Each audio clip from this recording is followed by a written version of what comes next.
Okay, well, hello, everybody. Hello, fellow Gray Panthers. Good afternoon. Welcome to Gray Panther NYC's May 2026 Transformation Tuesday webinar entitled A Remembrance, the COVID Tragedy 5 Years Later. Our outstanding panel of presenters includes Reverend Lynn Harper, Margaret Gullette, Rick Gamache, Lori Smetanka, Dr. Hyobum Jang, and Lindsay Heckler. I'm Michelle Arnaud, currently leading the New York City chapter of the Gray Panthers, founded by Maggie Kuhn, to combat ageism, empower older people, and to unite young and old in the struggle for social justice. 5 years ago, COVID-19 exposed some of the deepest cracks in our society. Among the hardest hit were nursing home residents. About 200,000 nursing home residents in the US died from COVID-19, a disproportionate share of the nation's pandemic deaths, considering that nursing home residents comprise fewer than 0.5% of the population. At that time, Jack Kupferman, then president of our chapter, had the visionary idea to create a documentary that would give families, caregivers, advocates, and communities a chance to grieve together and remember those who died alone during the pandemic. To create his vision, Jack recruited me and another volunteer, Vicki Elner. Jack, I'd like to take this opportunity to salute you for your faith and trust in us, despite our lack of experience in making documentaries. Jack, if we were in person, I'd ask you to stand. Thank you. Thank Thank you from you. the bottom of my heart. Thank you. Thank you. Through Thank you. the power of Zoom, the three of us created a 1-hour documentary that we entitled Honoring Nursing Home Lives Lost. We aired it in May 2021 to mark Older Americans Month. Our work received an award of recognition from the Impact Docs Award, which affirmed the importance of preserving these stories and underscoring the film's role as a catalyst for change in the aging services field. This documentary lives on in our YouTube channel, posted by our talented communications and digital engagement manager, Emily Trask. Thanks, Emily. Today, 5 years later, we revisit that work. We remember the individuals behind the statistics, parents, grandparents, spouses, friends, neighbors, whose lives ended in isolation, whose families were denied the opportunity to say goodbye for that final embrace. But remembrance is not only about the past. Public health experts remind us that future pandemics loom ahead. The lessons of COVID-19 must not be forgotten. How we protect older adults, support caregivers, safeguard those living in nursing homes will be a measure of whether we truly learn from the tragedy.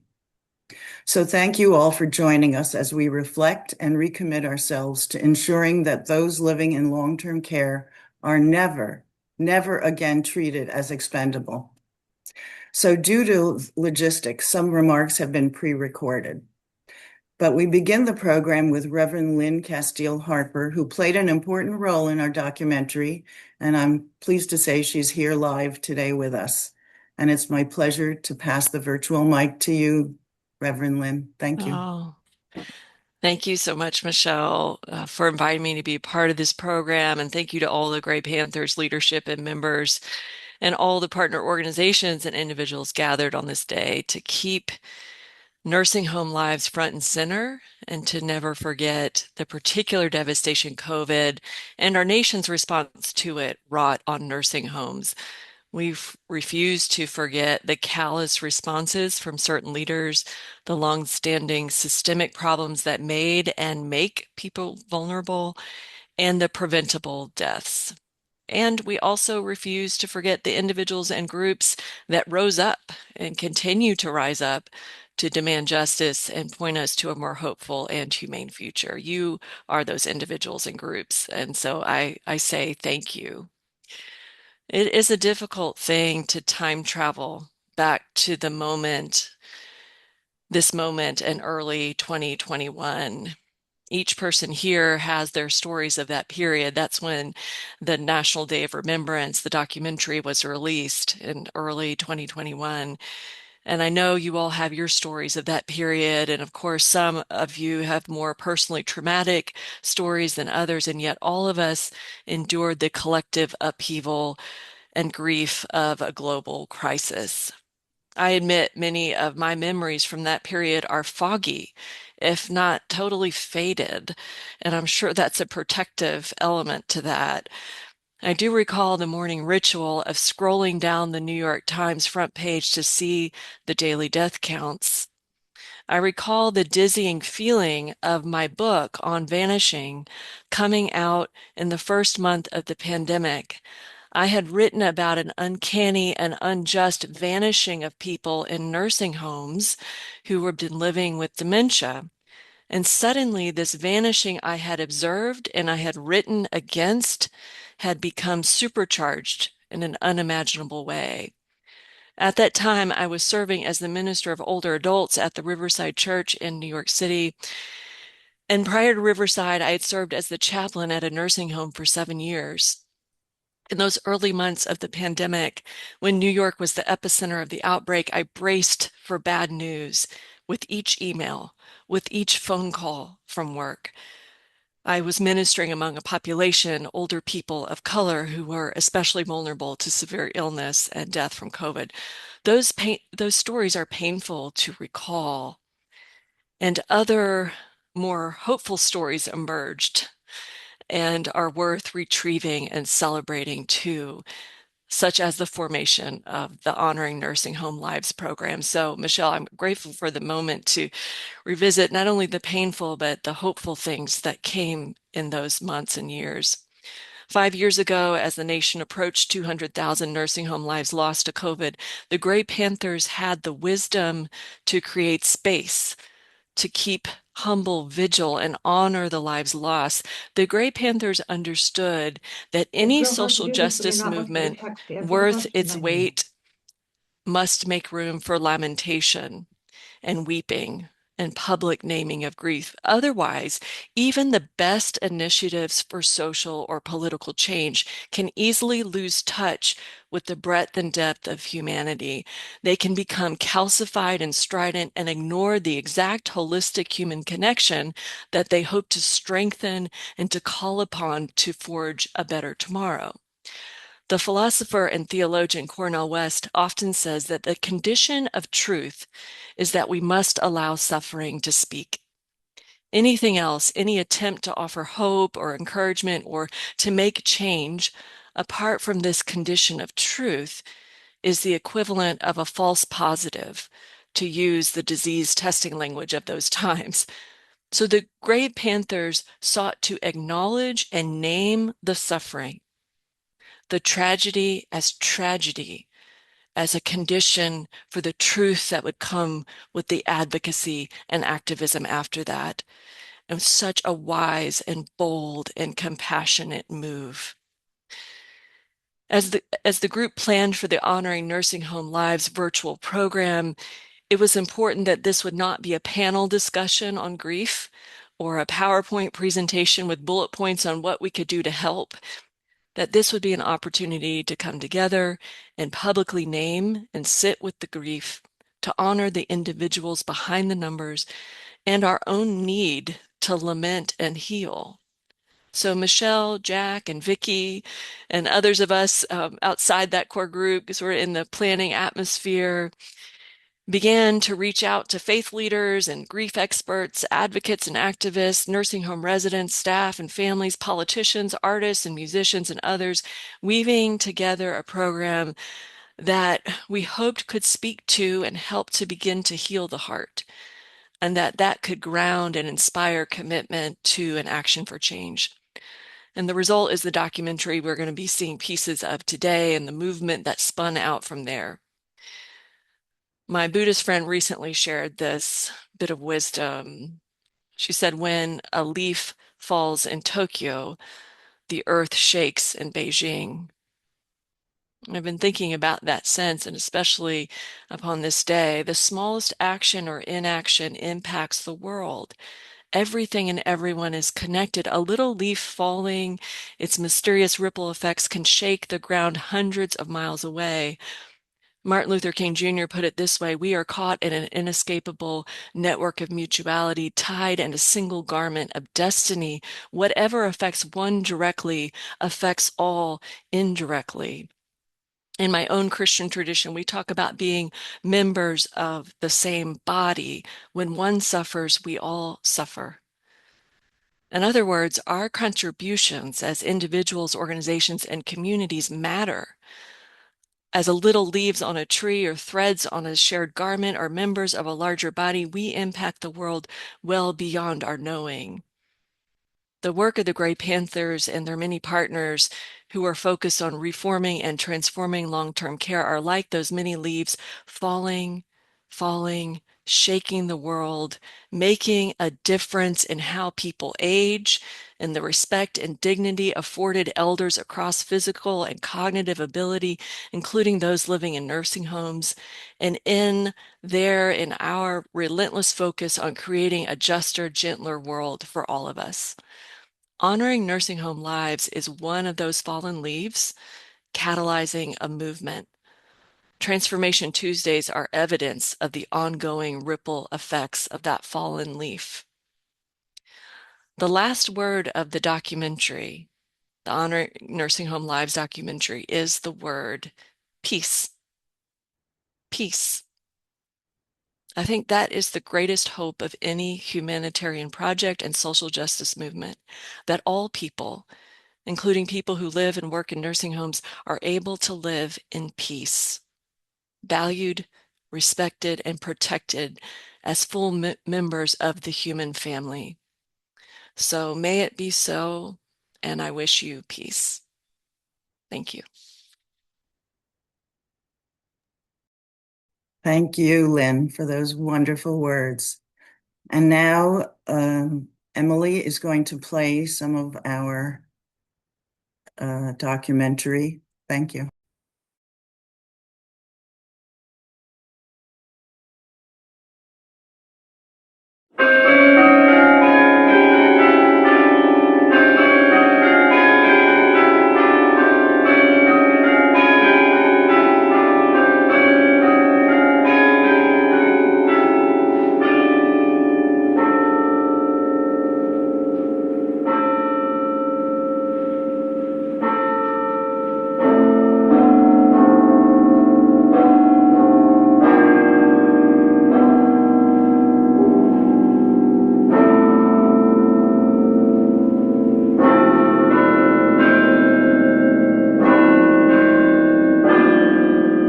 Hi, I'm Ken Dykewald. I'm a psychologist, a gerontologist, and the CEO of AgeWave, and became a Gray Panther in the 1970s, and I've been proud of that relationship. But I want to take a moment to talk about what we're here to be respecting on this special day. With the aging of America, we have more elders in nursing homes than any other time in history. You know, how sad that COVID-19 has taken nearly 200,000 souls in these settings. And how sad for the nearly 1 million family members, kids, grandkids, husbands, wives, who weren't able to tell their elder loved ones just how much they were loved, to exchange stories, to touch them, to hold them, and how much they'll be deeply missed. And how sad for the hundreds of thousands of big-hearted and, I should say, poorly compensated nursing home staff who found themselves not only caring for these fragile elders, many with cognitive loss, but also having to play the spiritual role of shepherding them into the final moments of their lives. This is a time to pause and share respect, some grief, and some regard for the sad loss we have just experienced in our nursing homes. I know that there's been loss and grief and terrible outcomes from COVID in every element of our world and our society, but it's been within the nursing homes where the highest concentration of sad effects have occurred. Hello, my name is Kelly Motero. I am the Director of Nursing at Sim Simeon by the Sound in Greenport, New York. We are a 120-bed skilled nursing facility. This pandemic has changed so many things for nursing and nursing homes in general in the world. San Simeon is truly blessed that we remained COVID-free in our resident population for 10 months of this pandemic when so many other facilities were suffering devastating, like unimaginable, devastating losses.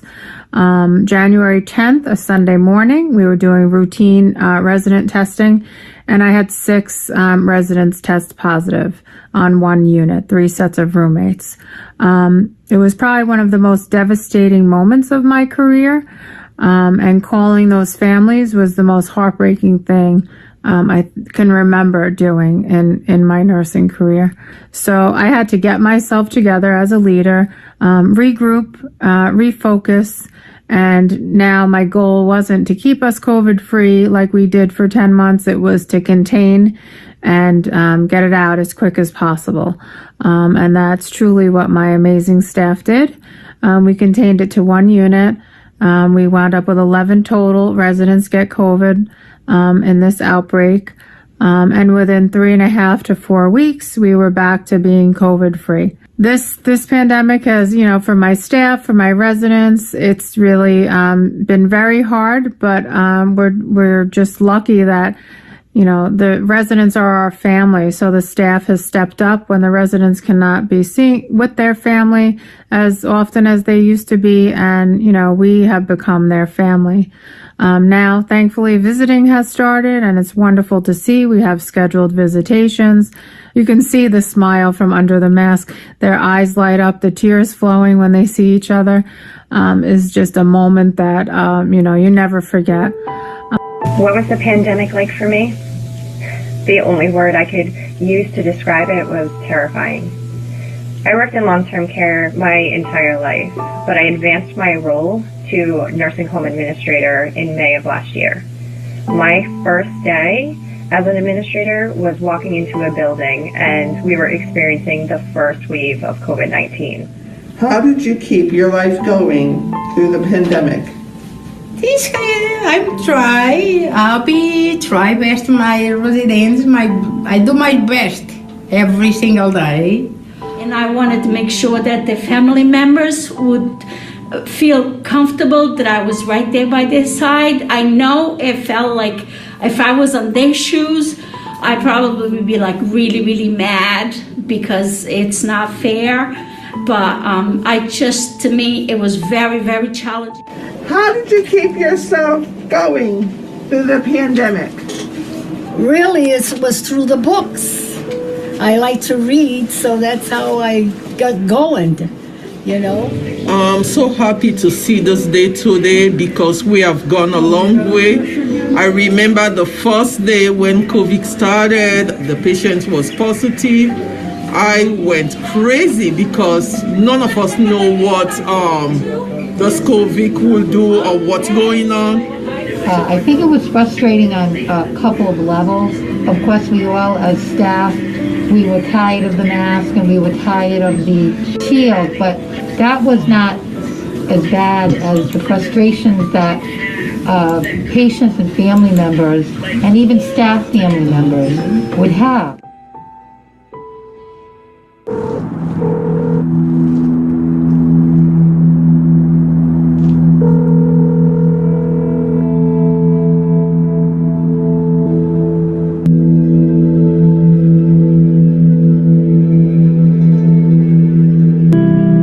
These nursing homes and stuff, it's a community like any other community. You know what I'm saying? Whether young, whether old, whether elderly, whether short, whether strong, it's all a community. So everybody knows each other, will look out for each other. Hello? What's going on? Hello. How you feel like it, as far as it being a year, like March 13th gonna make that year mark of being like locked up? Like how, what you like? I know, like what your mind is like. I already know. You try to stay strong and stay positive and try everything you can do to get your mind off of it. It's hard, but everybody's so fast, but it's slow at the same time. This shit is mad different. Like being here dolo, and it's like I'm looking at cola. Like I see the windows and I'm like, damn, like my people's just locked up. Like I can't even go see them. At the end of the day, you gonna grow old. You can one day be walking and get struck by this, hit by a tree, anything, and you can be in a chair. You can be walking with a cane. You can be walking with a limp, anything. And now you feel that you in a position of having an understanding like what people with disabilities, seniors, elders, historians is going through.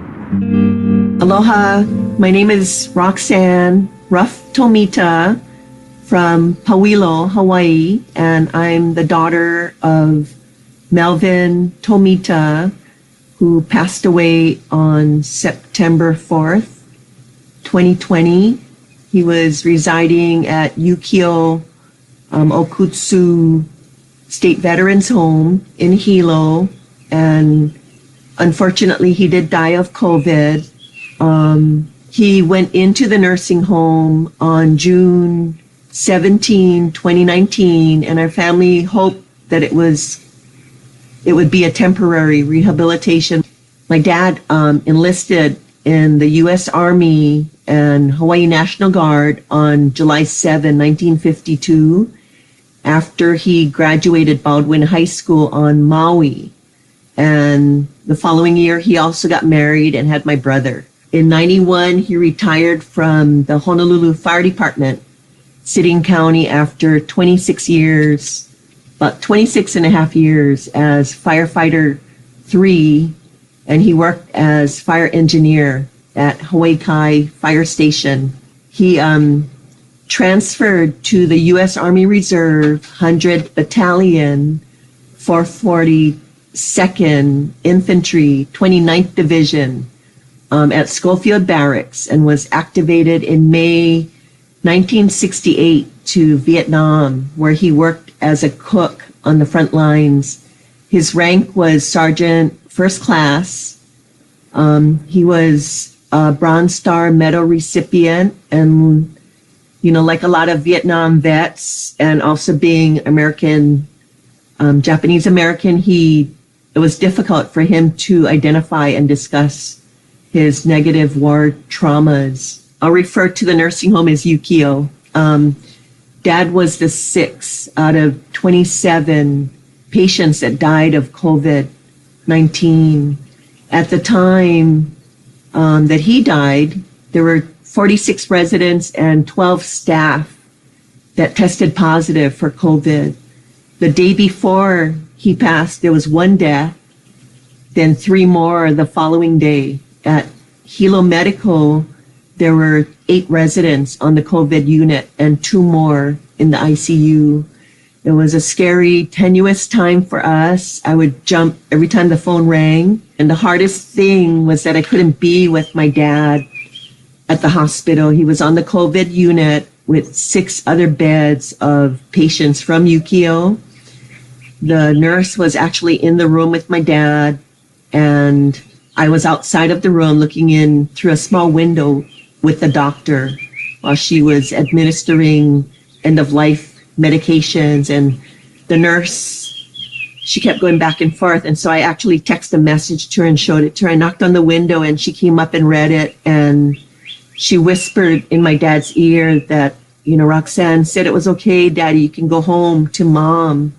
I'm grateful for this opportunity to share my dad's personal story and to honor his life, as well as to pay tribute to the memory of each and every life lost to COVID in this last year. It's impacted us all, and it's still not over. Learning how to live with the virus has certainly become our way of life now, and hopefully more opportunities like this will be available to help bring healing and to bridge our communities together as we continue to face what the future brings. What I miss the most about my dad is his cooking at parties, singing, playing ukulele, harmonica. He performed Can't Help Falling in Love by Elvis Presley at my Yakudoshi, my 32nd birthday celebration on Maui. I just want to say thank you and aloha. from Hawaii, to the Gray Panthers for honoring, our kapuna, our elderly that, lived in nursing homes and got COVID. I truly appreciate it. Take my whole life through, for I can't help falling in love with you.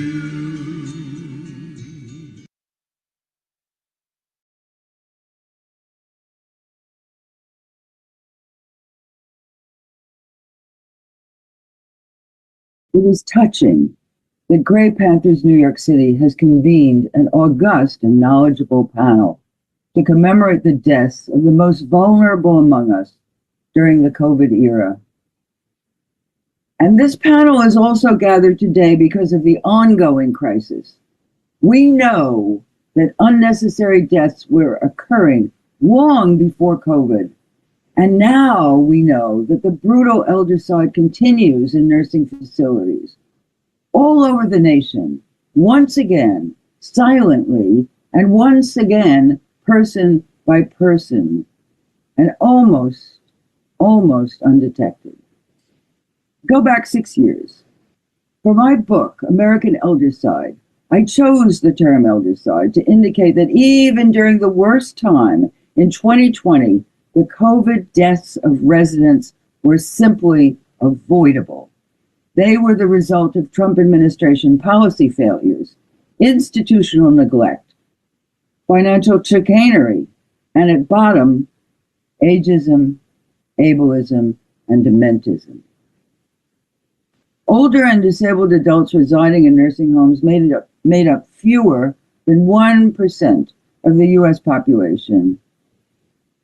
Yet the brutal fact is that residents of nursing homes died at a rate 26 times higher than people living in the community. That is, all of us outsiders.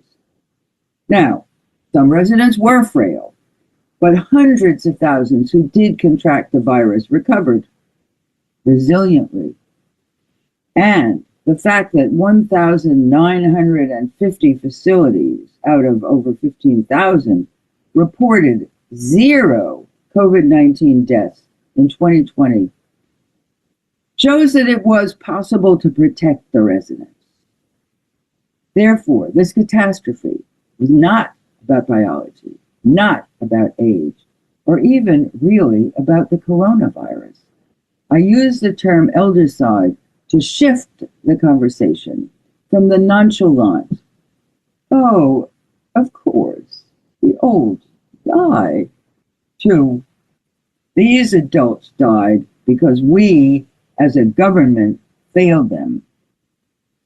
Even before the pandemic, shattering and bulletproof statistics from the National Bureau of Economic Research showed that private equity ownership tended to be fatal.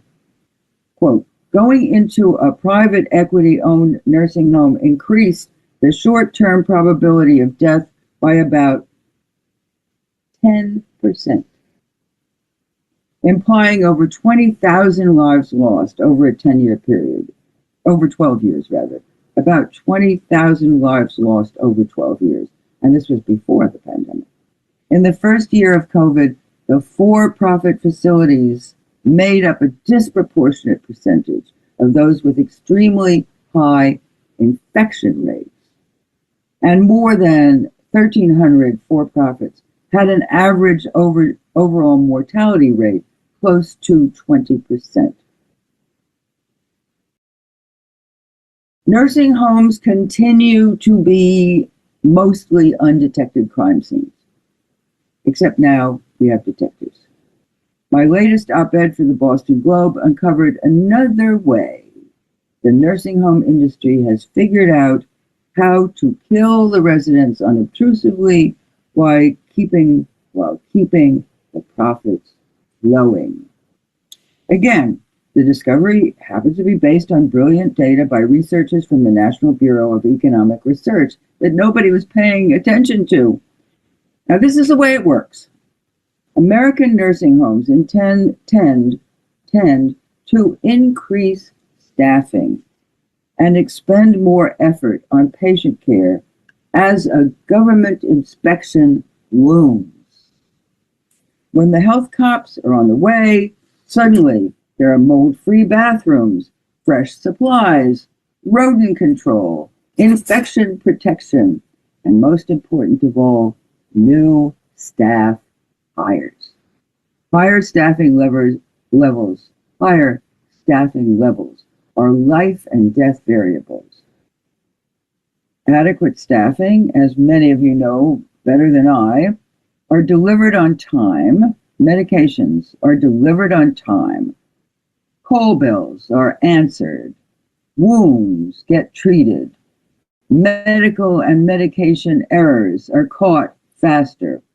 Hospitalizations are avoided. And human relations improve.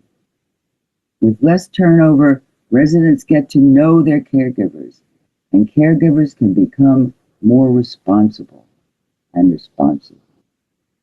Now, to avoid risks to helpless people, inspectors from states' departments of health are required to make unscheduled visits to every facility, usually every 9 to 15 months.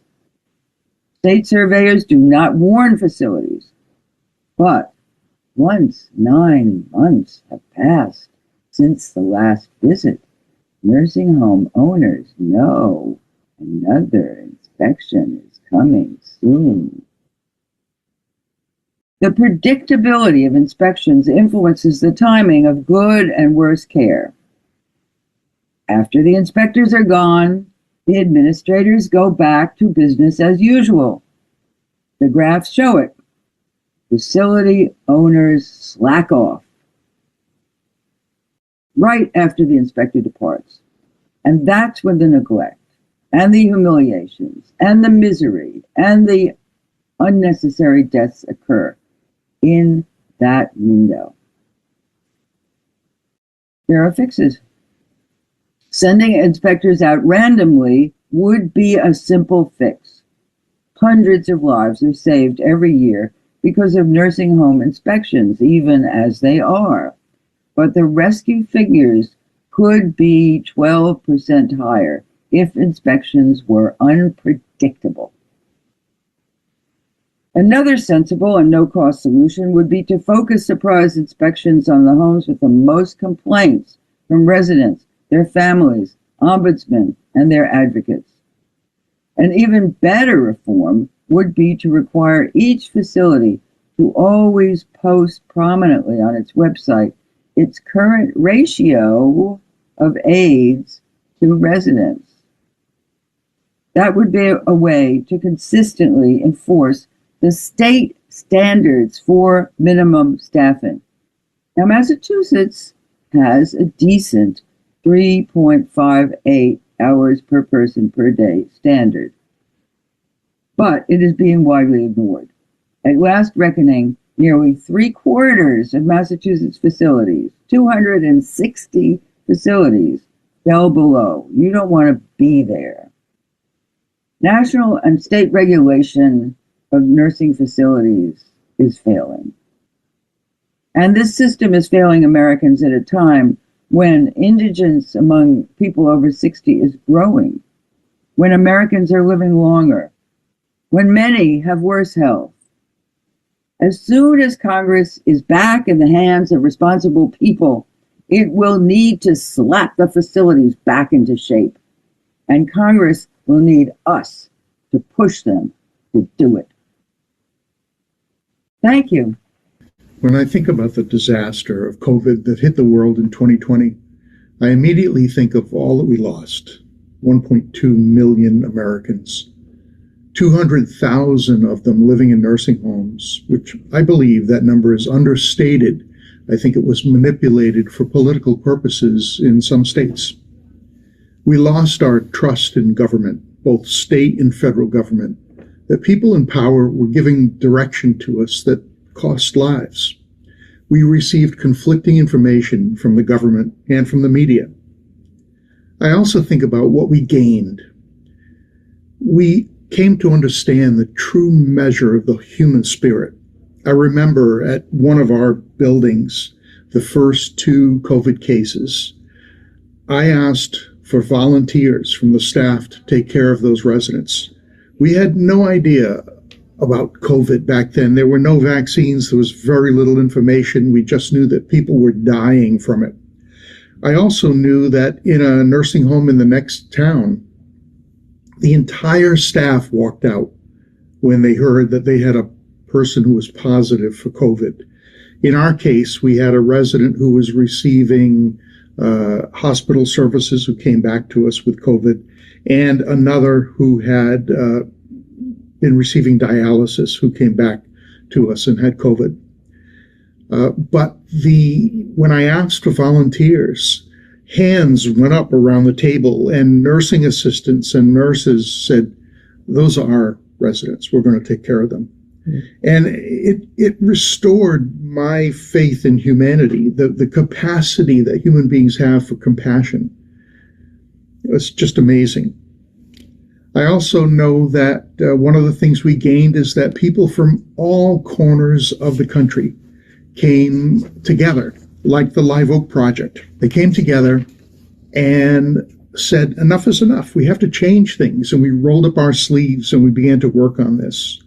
We also had the National Academy of Science, Engineering, and Medicine wrote a 600-page report that called for radical change, which resulted in the Moving Forward Coalition being formed. This was hundreds of people from across the country who said, we need change. Unfortunately, thus far, these movements have only resulted in minimal change and some misguided enforcement actions. And I fear that we've already forgotten many of the lessons that we learned during COVID. I was at a event recently, and I shook hands with, must have been 50 people, and I was shaking hands with each one thinking, I thought that some aspects of social distancing would stick, would last forever, but apparently not. We're right back to the way we were. We never dealt with the fact that nursing homes have shared rooms, shared bathrooms, despite clear evidence of the role of shared spaces on the spread of infectious diseases. We still have elders living in college dorm-style living spaces. I think we've also forgotten about the heroism of certified nursing assistants. We often hear praise for, let's remember our doctors and our nurses and our EMTs, and that praise is well-deserved. But no one spent more time face-to-face with elders who had COVID than certified nursing assistants. And no one banged on pots and pans at the end of the day as CNAs went out to their cars. It just didn't happen. I think of the trauma that we've all lived through, that CNAs who were 19, 20 years old, who grew up so quickly, being responsible for putting the bodies of residents that they cared for in body bags with toe tags because funeral directors refused to come into the building. These were people, the CNAs held their hands as they passed away. They were close to them. But still, those CNAs grew up in not a very pleasant way in a very short time. I've spent 46 years in this profession, and COVID was the most difficult time of my career. I had no answers when people were looking to me for answers. The only thing we could do is we met every day to talk, to listen, to cry, to get angry, to share our fears, to mourn. And I fear that we've moved on. Since COVID, there have been countless crises and distractions. And I'm thankful to the Grey Panthers for providing an opportunity to talk about the scars that we all have from COVID that will never heal.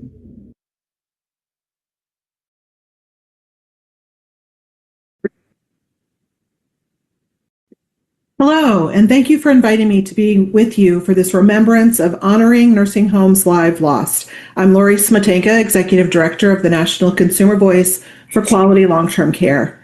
It's still difficult to believe the terrible tragedy that occurred during the COVID-19 pandemic, the great loss of lives in nursing homes and other long-term care facilities due to COVID, and also due to the severe isolation, loneliness, and neglect that residents experienced.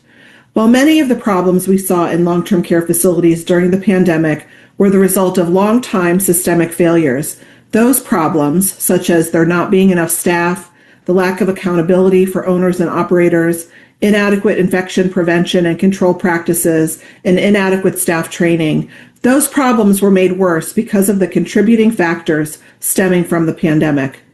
Compounding the problems, as you all know, was the lockdown of facilities that resulted in residents being separated from their families and other supportive caregivers for months, in some cases even as much as a year, and with no other outside eyes checking on residents' conditions, health, and well-being. During this period, many residents did not receive the care, services, and supports they needed to not only thrive, but for many to actually survive. Residents were forced to remain in their rooms, often with doors closed, separated from the outside world, as well as others in their facilities. Many did not receive daily personal care, had no interaction with others, were not fed adequately, and were chemically restrained with antipsychotic drugs. The results, as you know, were devastating. Residents who lost the ability to walk, to speak, and who lost significant amounts of weight. There were those who fell into deep depression, experienced severe anxiety, and thought they were abandoned by the outside world. Additionally, government responses to the pandemic were fraught with problems. Waivers on training for certified nurse assistants, submissions of data requirements that were related to staffing and resident conditions were waived, pauses of most complaint investigations, and, as mentioned earlier, the lockdowns that kept families out of facilities for months. With the end of the pandemic and the waivers that were in place, we find that it's taking time to get back to pre-pandemic levels, and even more time to move us forward towards achieving real quality care and quality of life for residents living in long-term care facilities. Positively speaking, residents and families have been united, and there's widespread recognition that the isolation and long-term separation that was experienced was so harmful that it cannot be permitted to happen again. Ombudsman advocacy and state surveys and complaint investigations have resumed, and while it has been taking time for survey agencies to get through the backlog of surveys and complaints, it's important to have that ongoing oversight presence resumed as a means of protecting residents.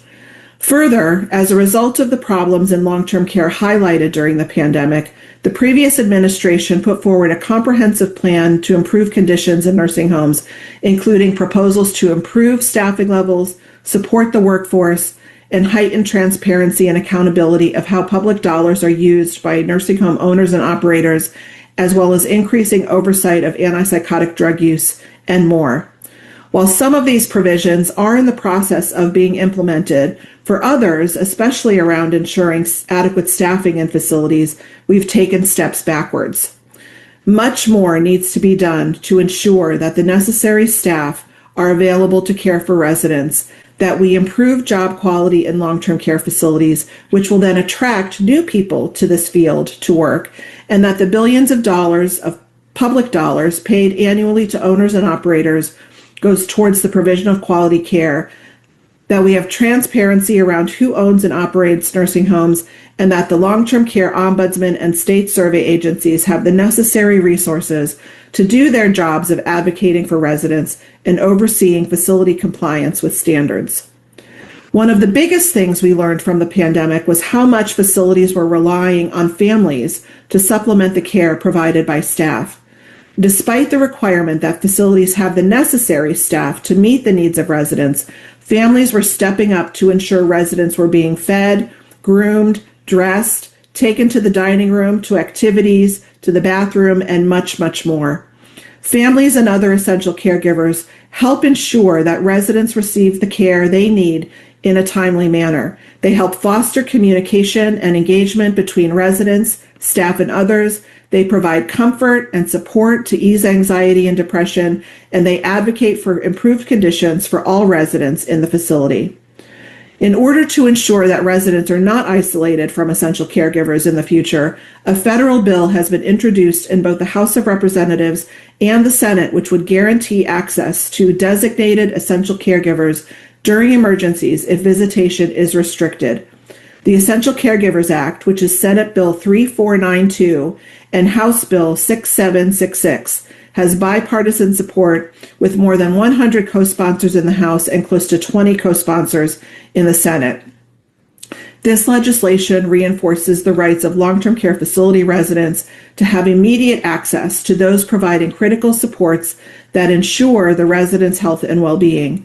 To get it across the finish line, we need more people reaching out to their members of Congress, asking them to support and pass this legislation.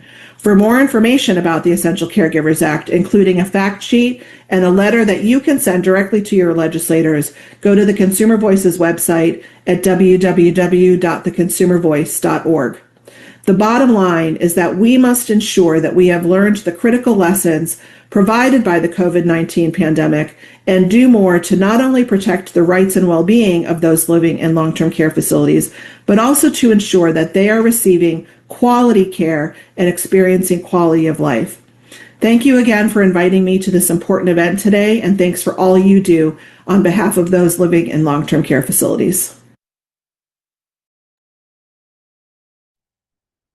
Our next speaker will be Lindsay Heckler, Managing Attorney for the Center for Elder Law and Justice.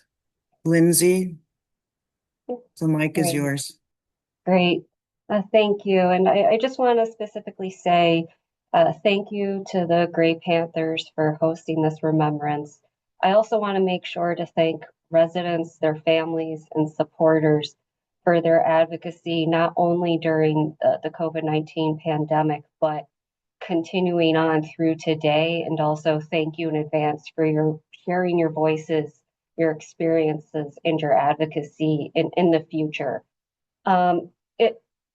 We are beyond the point where everyone is done with the status quo. It was what was happening in nursing homes prior to the pandemic was not acceptable.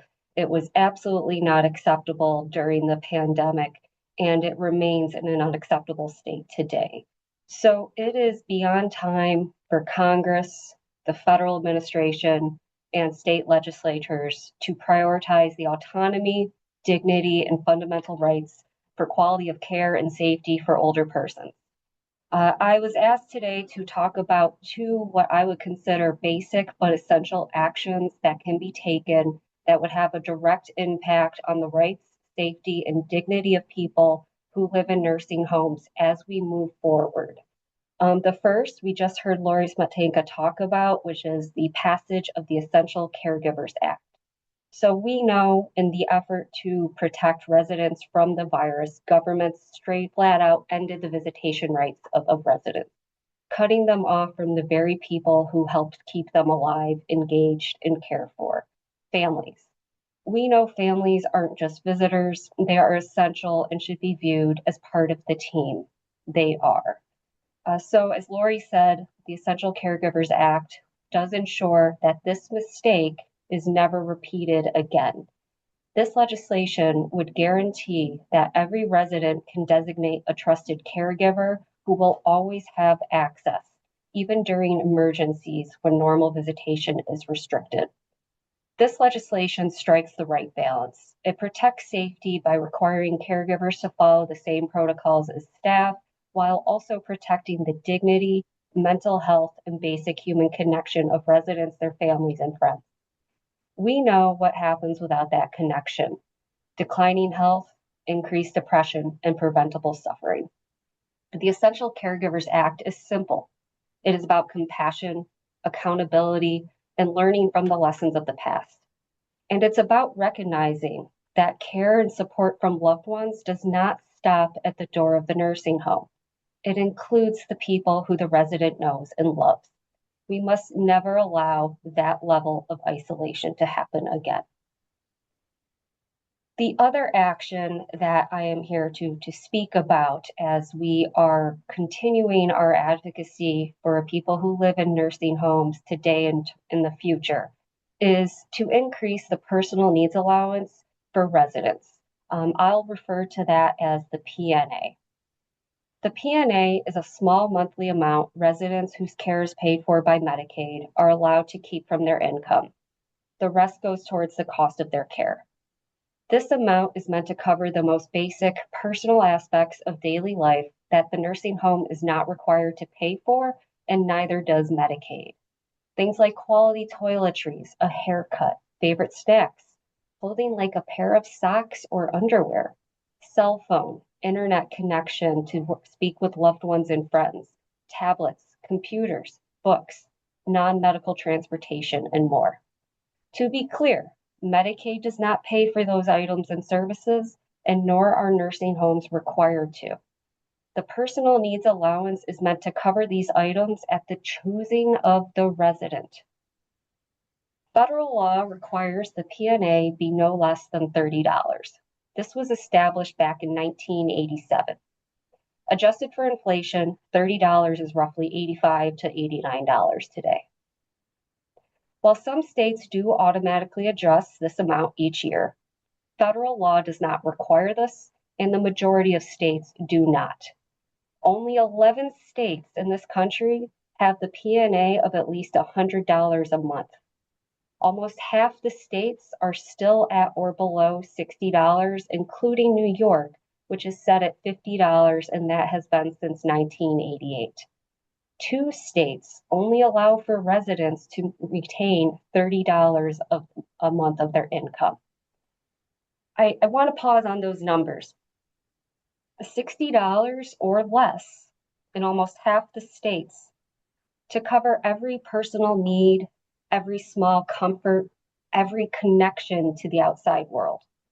That is simply not enough. It is abhorrent. The cost of everyday items has risen dramatically. However, the PNA is not kept up. Residents are forced into impossible choices: a haircut or clothes that fit, hygiene products or staying connected with a family member, a birthday card for a grandchild, or nothing at all. These are not luxuries. These are the building blocks of dignity.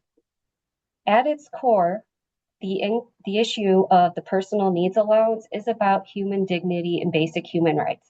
When someone moves into a nursing home, they give up so much. They give up the home they knew and loved. They give up their routines and other things. The PNA is an essential way, if properly raised to a good amount, way that individuals can maintain personal choice and control in their lives, yet it is not enough. I want to highlight New York, for example, where my office is based. In New York, residents across the state shared their story as to how $50 impacts their lives and what an increase would mean to them. Here are some of their statements that they provided. It is demeaning not to have any independence at all, not even to be able to have my hair cut and styled as needed. Bad enough to be institutionalized, but not be able to retain one's dignity is a terrible state of affairs. It is embarrassing to have to ask my children for everything. I have worked my whole life. An increase would make me feel like a human being again, not a caged animal. I feel like a burden. My family has to buy my clothes, shampoo, snacks, everything. My phone bill costs most of the $50. Without it, I'd be cut off from my family. An increase would mean everything. I couldn't even visit my son in the hospital because I had no money for transportation. At $50, I am being abused emotionally. I want to feel like a regular person again. Residents aren't asking for luxury items. They're asking for basics: clothes that fit, soaps that work for their skin, a haircut, cards for their grandchild, paying for internet connections to the outside of the nursing home. People who live in nursing homes deserve to live with dignity and pride, not forced to live destitute and cut off from their loved ones in the surrounding community. I want everyone on this call and those who watch this video in the future to take a step back and think about it. If your rent, your mortgage, your taxes, and medical care were covered, but nothing else, could you survive on $2 a day or less? I don't think you could. No one can. Why are we forcing people who are living in nursing homes to do so? As we move forward, it is essential that we do learn from past mistakes. So passing the Essential Caregivers Act, as Lori went into detail, but also increasing the personal needs allowance are very two simple actions that will have a major impact on resident dignity, personhood, community, and safety and quality of life. We must demand better at all levels, federal, state, and individually as advocates. Thank you all. Thank you, Lindsay. Well, we have our calls to action. I think we all know what we have to do. And now I'd like to invite Jack. Would you like to say a few words about the program? Sure. Thanks you, Michelle. And first of all, this remembrance of the remembrance brings tears to my eyes.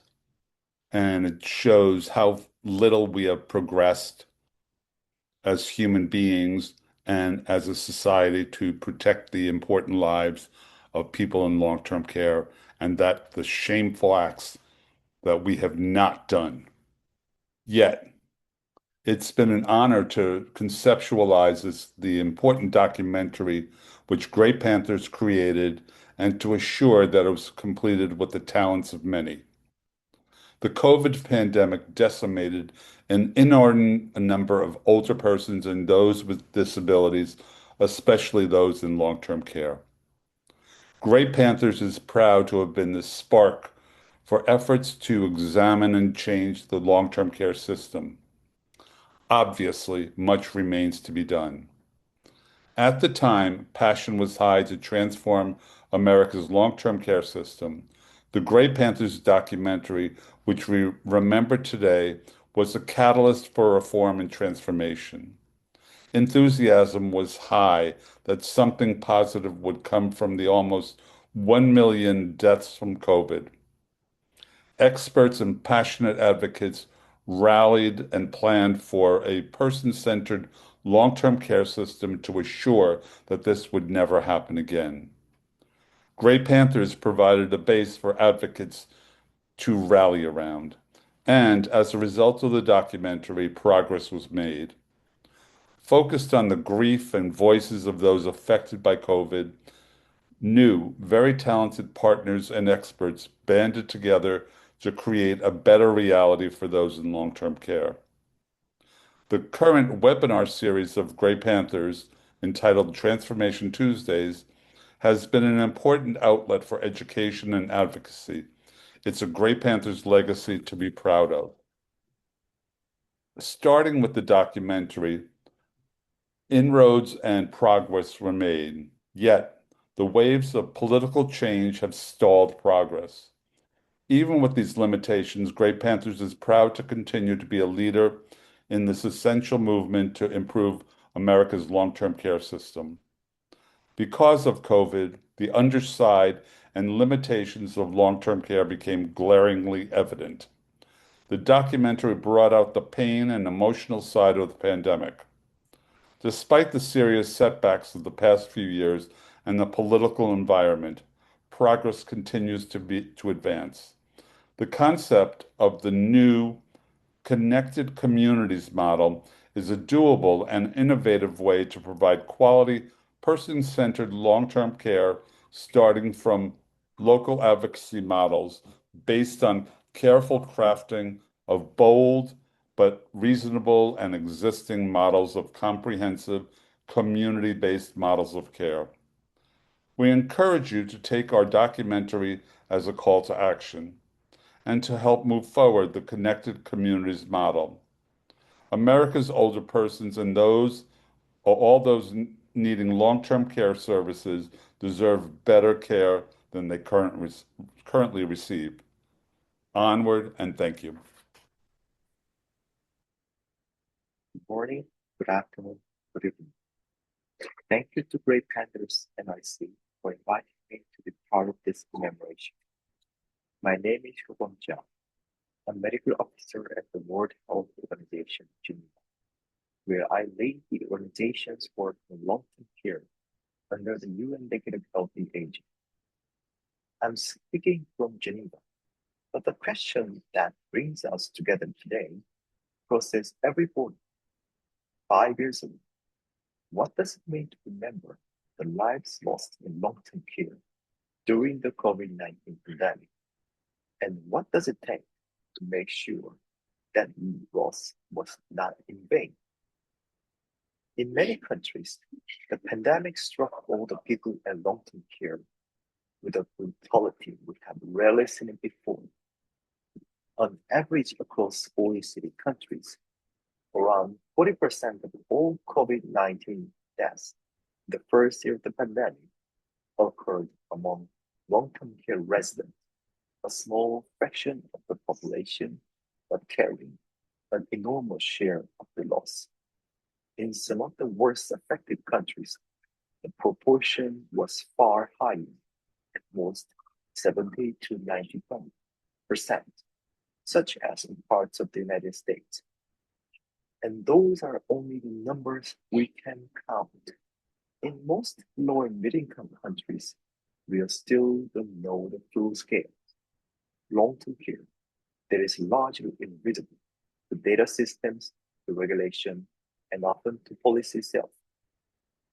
The pandemic did not create that visibility.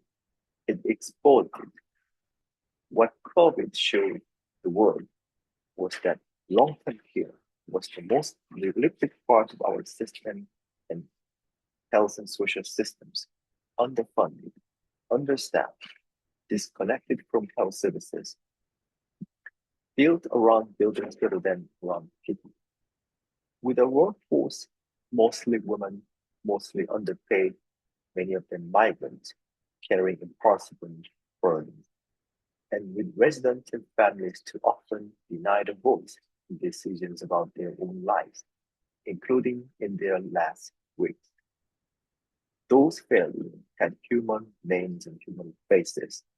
The documentary you made and the work of every other speaker on this panel prove it.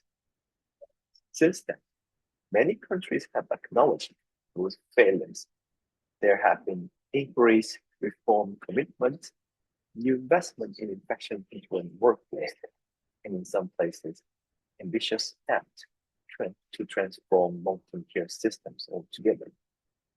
But those efforts remain uneven, often partial, and rarely matching to the scale of what the pandemic revealed. The gaps remain within countries and even larger between them. This is why the World Health Organization has stepped in. During and after the pandemic, we issued guidance on infection prevention in long-term care settings, a framework for the integrated continuum of long-term care, and a package of interventions. Those laying out what governments need to put in place, from financing, workforce, to coordination across health and social systems. But guidance and frameworks alone are not enough. The world has never had a single agreed reference for what good long-term care looks like, what people receiving care have a right to expect, and what governments and providers are accountable for delivering. That is why the World Health Organization is now developing the first global standards for long-term care. They address governance and financing, the workforce, the quality and safety of services, the rights of older people, and support for their families and carers, and how systems prepare for the next emergency, because there will be another. The consultation draft, the Global Long-Term Care Standards, is open now, and it is open to everyone. Civil society, advocates, residents, families, workers, researchers, and governments. The window runs until later this year. You can submit your views directly through the WHO website, and you can also channel feedback through partners like Great Enders NIC, who can help gather and amplify the voices of the members and networks. Everything we speak will be analyzed and reshaped the revisions pad of the final publication, planned for 2027. So my ask is simple. Please read it, challenge it, tell us where it is weak. Tell us where it misses what you and your families live through. The strongest version of this standard will be the one shaped by people who refuse to look away. 5 years ago, an enormous number of older people died, often alone, in the very places that were supposed to care for them. We own them. Much more than commemoration, we owe them a system that would not let it happen again. Thank you. Thank you, Jack. And thank you to everybody who attended today. I hope that we can continue to grow as an organization, as a group. Let's unify, let's work together. Let's follow all of the good leads that we have on the Essential Caregivers Act and other initiatives that we are all working on. So thank you for coming today and for helping us with this remembrance. We're going to join again next month on June 30th. June is Pride Month, and so our program is called Aging While Gay, and that will be next month, Tuesday, June 30th. So thank you for today, and we all have our marching orders. We know what we need to do. I appreciate seeing all of you here today, and see you again next month. Thank you.